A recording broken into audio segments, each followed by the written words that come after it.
pomembna projekta, to je pač sodelovanje v projektu Life Linux, ohranitve ponovne razselitve RIS-a, kjer aktivnosti potekajo po načrtu, partnerji se jih delimo. Jaz, kot predsednik Lovske zveze, sem ponosen na to, da lovci po vseh teh letih od leta 73, ko je bil RIS tukaj prvič naseljen, ponovno sodelujemo pri tem, da vrnemo, osvežimo kri in da bomo ohranili za naše zanamce. Mislim, da je to resnično dokaz tega, da lovci v slovenskem prostoru opravljamo svoje poslanstvo. Pri povozu divjadi, to je ta projekt Modri odselnik, kar nekaj je predvidenega, da se bo opremilo na teh kritičnih odsekih. Tukaj moram reči, da nam je veliko pomoč informacijski sistem Lisjak, v katerega pač vnesemo vse točke, kjer prihaja do povozov in potem v sodelovanju z DCI-jem opremimo te odseke na teh belih obcekih, stebričkih. Če ste pozorni, opazite na zunanji strani tak modri odselnik, da je bil vnešen med prometne znake. Trenutne raziskave kažejo na to, da se zna na teh odsekih povoz zmanjšati tudi za 50%. Skratka, manj povožene divjadi, manj škode v prometu, manj stresne situacije za udeležence v prometu in vsi smo zadovoljni. Zato bomo z veseljem nadaljevali s tem projektom modrega odselnika. Poskušali smo se, oziroma smo se že dogovorili, da se bo v promocijo tega vključila tudi delov Agencija za varnost v cestnem prometu in da gremo pač to zgodbo naprej.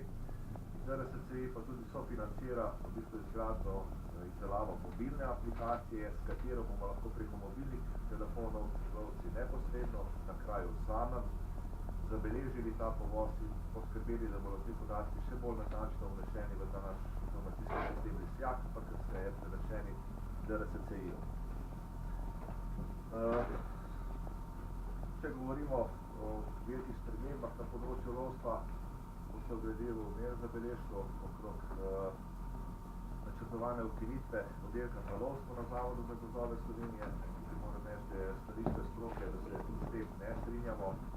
Jaz mislim, da je Zavod s svojimi lovci, strokovnjaki bil in je še vedno priznan v evropskem prostoru in je škoda, da v bistvu to službo ukinjamo in nekako zabrišemo to pot. Bomo pa z veseljem vse te strokovnjake se naprej vključili v razne projekte. Menimo pa, da bo ta sprememba zmanjšane preglednosti načrtovanja ohranila v bistvu ugled, pa tudi v bistvu sam postopek načrtovanja, kjer je že itak veliko problema z to zadevo.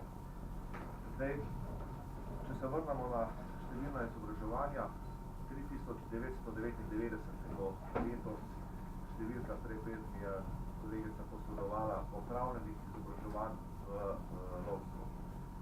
Vsa ta lovstva izobraževanja sofinanciramo lovci sami, od lovskih čuvajev do lovskih preglednikov, kupica drugih izobraževanj, pa mogoče ne vem, kakšnega tečaja za fotografiranje v naravnem okolju.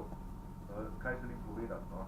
Da imamo v bistvu veliko maso prenosa znanja, ker menimo, da se lahko z divjadjo v slovenskem prostoru, v drevskem prostoru upravlja zgolj na znanstven način, z znanstvenim metodami. Mislim, da smo to dokazali v Medvedu, smo v bistvu upravili sistemije, da smo natančno ugotovili, koliko je. Seveda zdaj duhove buri precej povečano strel, bila je na številko 200, vendar pa je dejstvo, da je populacija medveda v slovenskem prostoru v porastu, ne samo stabilna, ampak v porastu, da se celo širi. In jaz mislim, da je treba odreagirati na te stvari, ki se dogajajo v tem slovenskem prostoru in narediti primeren vsem. Tako da na nek način pri upravljanju z zvrni podpiramo stališče Kmetijsko-gozdarske zbornice, da naj tisti, ki povzroči, da ni tega odvzema, to se je recimo povzročeno pri volku, tudi v bistvu potem na koncu nosi odgovornost in plača nastalo škodo. Ne, da to plačamo potem v bistvu iz proračuna vsi državljani. Jaz osebno težko sprejmem klic nekoga, ki mu je po noči volk pojedel domačega psa na dvorišču, primer iz Ribnice, Čevlja. Če vemo, da je tudi populacija volka v porastu, je treba pač to okolje prostor na ustreznem oddelku ugotoviti in temu primerno narediti ustrezne ukrepe. Ne pa v bistvu zadevo zanikati, puščati vnemar in imeti neurejeno zakonodajo na tem področju. Poznamo primer v Romuniji, zdaj se je ta zadeva tudi tam uredila. Jaz upam, da bodo na slovenskem prostoru na Ministrstvu za okolje in prostor vsaj sledili zgledu Romunije, pa na podoben način uredili te predpise. Prav zaradi tega smo izvedli tudi monitoring šakala. Na 10 slovenskih lovskih dnevih, ki je bil čudovito predstavljen s prispevki znanstvenikov z tega področja.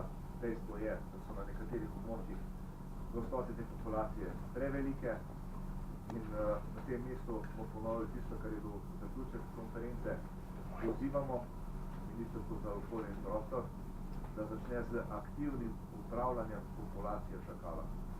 Z aktivnim upravljanjem. Se pravi, da na Koperskem in tam, kjer je gostitev velika, to predvideva tudi odvzem določenega števila iz naravnega okolja. Se pa zavzemamo za to, da je v slovenskem prostoru vse hrane ohranimo. Od medveda do šakala, tudi jelenjadi in da hranimo to za naše zanamce. Ampak seveda upravljanje na podlagi znanstvenih metod. Verjamem, da sem dolg, ampak aktivnosti je bilo kar veliko. V naslednjem letu bomo imeli v bistvu organiziran 11. slovenski lovski dan iz teme šakala, bomo šli na vožnjo v naravnem okolju. Res smo srečali tudi z direktorjem Zavoda za ohranjanje narave, Hrvoje Oščevičem, ker vemo, tudi oni ugotavljajo, da je to velik problem. Za podpis kodeksa, pri katerem smo tudi lovci sodelovali, skupaj z ostalimi naravovarstvenimi organizacijami v letošnjem letu, da bo odpravil podnebne vožnje z vozili v naravnem okolju, se pa moramo vsi zavedati, da vstopamo v naravno okolje, v gost, kjer so doma živali, kjer so doma rastline in da mi prihajamo tja. To da mislim, da kaj drugega reči, upam, da bo ta kodeks podpisalo čim več obiskovalcev v naravi in ga tudi spoštovalo.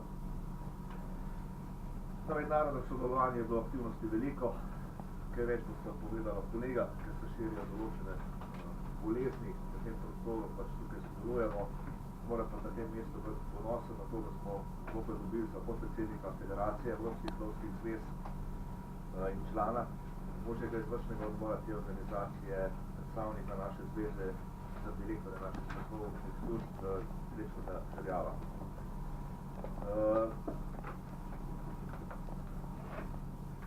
Ja ne bom predolg, se bom v bistvu postavil še pred spremeti zakona o divjadi in lovu. V maju letošnjega leta je bil spremenjen. To je v bistvu po 10 letih prvič, da nam je uspelo v bistvu prepričati poslance, zakonodajalca, kot je Ministrstvo za kmetijstvo, da so v bistvu sprejeli ta zakon. Mi smo spletom okoliščin eno tako nesrečno zadevo, da je inšpektor, ki je izrekel opomin starešini lovske družine, ker je nekdo pač nekje krmo, pa na koncu tudi nismo ugotovili, kje je krmo, ampak zaradi tega opomina in obvestila, ki smo ga dobili na lovsko zvezo, sem bil jaz kot predsednik lovske zveze dolžan temu posamezniku, temu starešini ali pa lovcu, ki je dobil ta opomin, za 3 leta odvzeti pravico do lova. Za 3 leta odvzeti lovsko izkaznico. Če zadevo to delamo primerjalno, če vas bo ustavil policist na cesti, pa bo se storil prekršek, bo rekel, vas opozarjam, jaz dvomim, da bi kakšna sorazmernost predvidevala, da vam bodo za 3 leta potem vzeli vozniško dovoljenje. No, taka neumnost se je zgodila v lovskem zakonu, spremembo predpisov, spremembo prenosa in tolmačenja tega pravnomočnosti te odločitve inšpektorja. Moram reči, da je kar 73 poslancev glasovalo za to spremembo, tako da smo zdaj to odpravili, vrnili te izkaznice nazaj in postavili neko sorazmernost. In s tem bi v bistvu na tem delu tudi zaključil, ker mislim, da je osnovna naloga Lovske zveze Slovenije, da zagotavlja prvič izobraževanje, da zagotavlja neke skupne interese v tem našem prostoru za vse naše člane. Preko 20 000 nas je, 600 pripravnikov imamo letos v naših vrstah, ki jih izobražujemo, usposabljamo za novo generacijo lovcev, upam, da bodo dobili ta duh naravovarstvenika, vase. Mogoče še par besed okrog gradnje novega nacionalnega lovskega centra v Lukovici, središče Kokobil, Ravni jezera, se pa zatika kar nekaj stvari okrog dokumentacije. Jaz upam, da bomo v naslednjem letu končno pridobili gradbeno dovoljenje, da bi lahko potem tudi meni se izteka mandat v naslednjem letu, tista generacija oziroma tisti, ki bodo zopet zaupanja naših slovenskih lovcev dejansko v naslednjem 4-letnem mandatnem obdobju zgradila nov nacionalni lovski center, da se enkrat preselimo v ene sodobne prostore in začnemo graditi zgodbo za naprej.